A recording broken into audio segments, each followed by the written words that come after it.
Tony Curtis was a Hollywood icon, an actor who appeared in more than 100 films, a World War II veteran who served honorably in the Navy aboard a submarine, and an actor who was nominated for 2 Golden Globes, 1 Emmy, and 1 Oscar.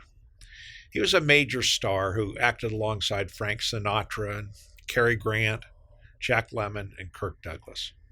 He also starred with Marilyn Monroe in their hit 1959 comedy, Some Like It Hot. Despite his enormous success, his death was hastened by years of cigarette smoking, alcoholism, and cocaine addiction. When Curtis died in 2010 at the age of 85, he left behind a rich film legacy, 6 wives and 5 children and 7 grandchildren.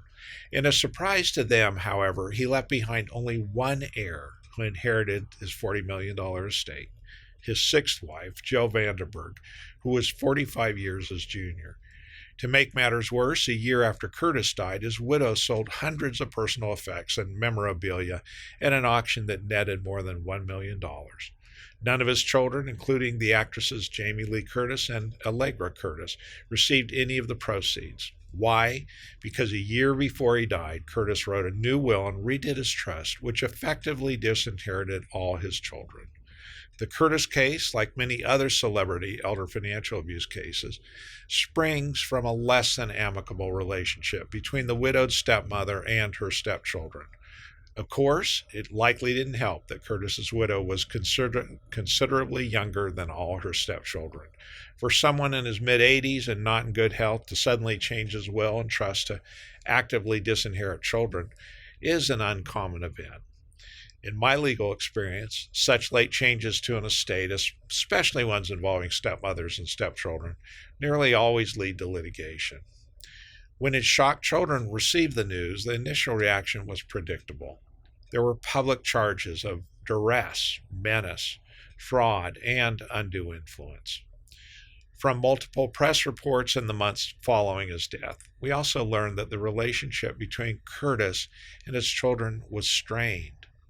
Perhaps they didn't get along. Perhaps he felt that they were all financially self-sufficient and therefore did not need to inherit any of his wealth. Perhaps he wanted to make a public statement. Or perhaps, as his children first alleged, he was not thinking clearly as his health declined, and he was not mentally capable of understanding the implications of his actions. The prose from his will, however, was clear enough. He wrote, "I acknowledge the existence of my children, and have intentionally and with full knowledge chosen not to provide for them in this last will and testament." In the end, Curtis' children quickly dropped the suit against their stepmother and brought the matter to a close. Since most of them were actors and public figures, perhaps they believed that continuing with the lawsuit would cause reputational damage to them. Maybe they did not, after all, need the money. Of course, the entire public spectacle caused by Tony Curtis disinheriting his children could have been avoided.